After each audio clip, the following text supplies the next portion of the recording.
gullar isishni boshladi va shunaqa muzdek shirinliklarni trendi ham boshlandi. Agar menga o'xshab trendga chiqqan videolarni tayyorlab ko'rishni yaxshi ko'rsangiz, unda bu videoni o'tkazib yubormang. Bugun sizlar bilan yogurtli muzdek shirinlikni obzor qilamiz. Tayyorlanishi juda ham oson, ko'p vaqt ketmaydi. Xohlagan mevalaringizni mayda kubik to'g'rab, yogurt solib aralashtirasiz. Ko'pchilik bu shirinlikni anor, qulupni, kivilardan ham tayyorlashyapti. Men mandarin bilan banandan foydalandim. Yogurt bilan mevalarni aralashtirib olib, morozyovkaga 2-3 soatga qo'yamiz. Menda yogurt kamlik qilgandek tuyuldi, shuning uchun men ustidan ham yana quyib chiqdim. O'zingiz xohlagan shokolad pastasidan yoki plitka shokoladdan foydalansangiz bo'ladi.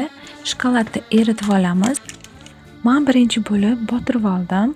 Juda ham shokoladi ko'payib, qalin bo'lib ketar ekan. Keyin ustidan surib chiqdim.